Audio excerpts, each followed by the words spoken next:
अक्सर देखा गया है कि लोग दूसरों के बारे में ही चिंतन करते रहते हैं, खासकर दूसरों के दुर्गुणों और दूसरों की बुराइयों के बारे में ही हर समय सोच विचार करते रहते हैं। यह स्वयं के लिए भी हानिकारक है, क्योंकि इस तरह के विचार व्यक्तित्व को नकारात्मक भावना से भर देते हैं। ऐसा व्यक्ति खुद ब खुद गलत रास्ते पर चल देता है। ज़रूरत है आत्मविश्लेषण की, क्योंकि इसके माध्यम से व्यक्ति अपनी बुराइयों और नकारात्मकताओं को पहचान लेता है और उन्हें दूर करने की कोशिश करता है। यही से व्यक्ति के कल्याण का मार्ग शुरू होता है। आत्ममंथन हमेशा अपने लिए हितकर होता है। आत्ममंथन करने वाला व्यक्ति समय और समाज के भले के लिए कार्य करता है।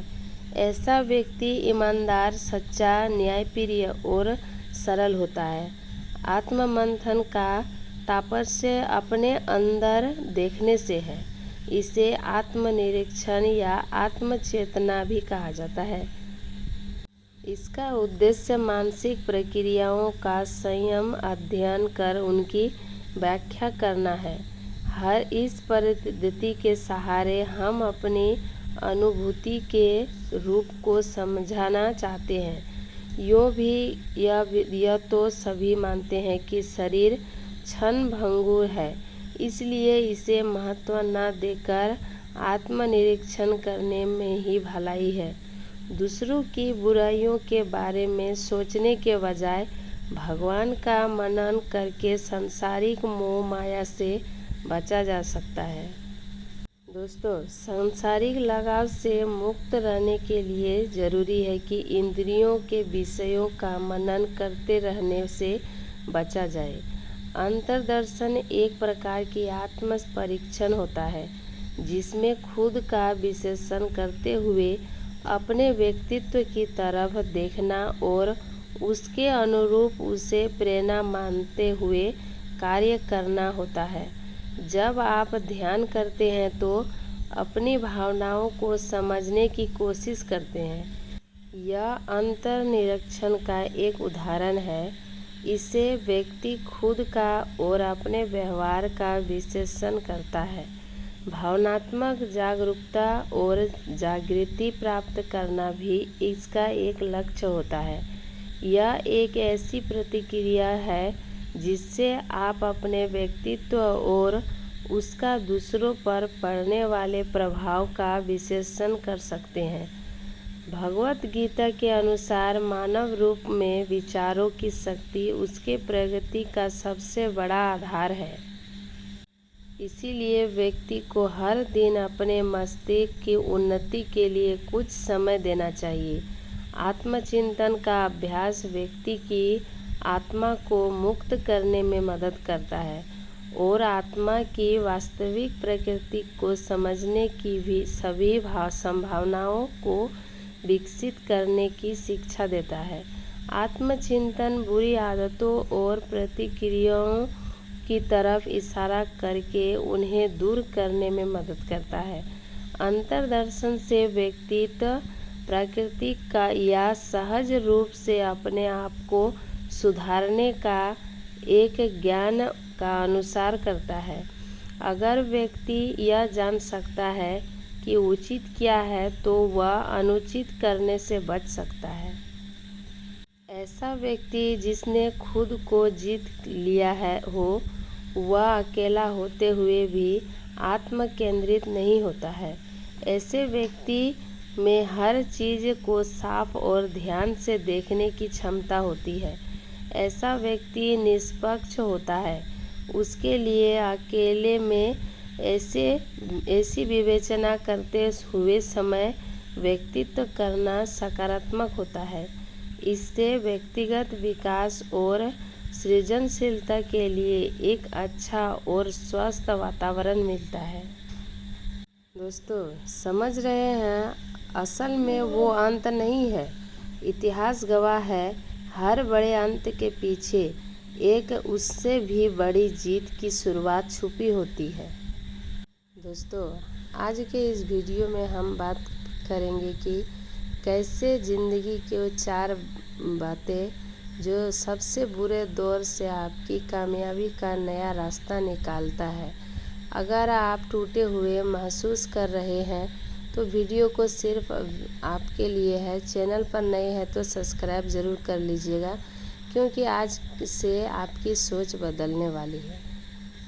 पहली बात है, जब कोई नौकरी छूटती है, कोई रिलेशनशिप टूटता है या कोई बड़ा बिजनेस फेल होता है तो हमें लगता है सब खत्म हो गया। लेकिन सच यह है कि वो सिर्फ आपकी ज़िंदगी का एक पन्ना या एक चैप्टर था, पूरी किताब नहीं।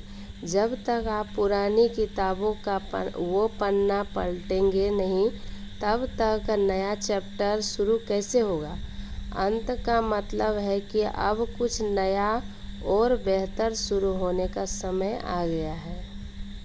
दूसरी बात है, जब आप हारते हैं तो आप जीरो पर नहीं जाते। आपके पास एक बहुत बड़ी ताकत होती है, अनुभव। अब आप वो इंसान नहीं रहे जो शुरुआत में नासमझ था। अब आप जानते हैं कि कौन सी गलतियां नहीं दोहरानी है।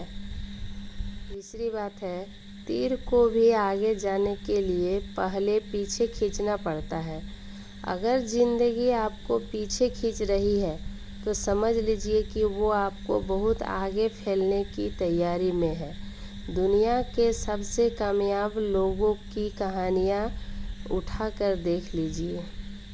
चौथी बात है, आज अपने आंसू पोंछिए और खुद से कहिए, यह मेरा अंत नहीं है, यह मेरी नई शुरुआत है। उठिए, अपनी गलतियों से सीखिए और एक नए जोश के साथ मैदान में उतरिए, क्योंकि जो गिरकर संभलना जानते हैं उन्हें दुनिया की कोई ताकत रोक नहीं सकती। तो दोस्तों, मेरा घर का काम उधर हो गया, खाना बन गया।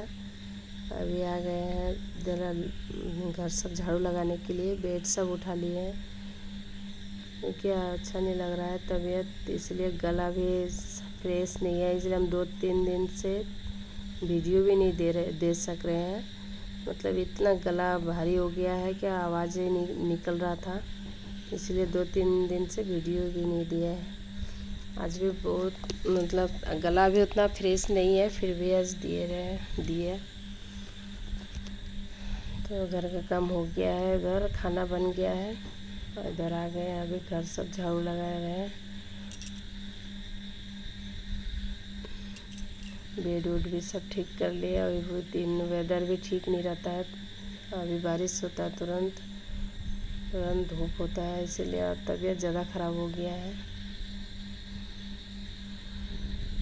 अभी ऐसे घर में सबका तबीयत ही ख़राब है, बुखार नहीं कम हो रहा है। इधर सुबह से ठीक से खाना भी नहीं खा पाते हैं। इसे शाम को समोसा लेके आया, समोसा मूढ़ी के साथ मतलब खाएंगे अभी सब कोई। दोपहर में खाना खा के सो गए थे, 1 घंटा के लिए 2 घंटा सो के उठे। उसके बाद मतलब जो समोसा लेके आया तो चटनी समोसा मूढ़ी इसी के साथ सब कोई खा रहे हैं।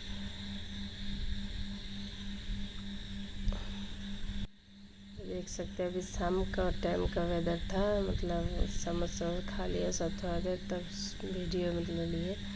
अभी वेदर ठंडा ही वेदर था, ऐसे ही दिन भर रहता है। सुबह में बारिश भी बहुत हुआ था। तो दोस्तों, वीडियो पसंद आए तो लाइक कर दीजिएगा और कमेंट करके ज़रूर बताइएगा वीडियो कैसा लगा। और चैनल पर नए हैं तो सब्सक्राइब कर लीजिएगा। फिर मिलते हैं अगले वीडियो में, तब तक के लिए धन्यवाद।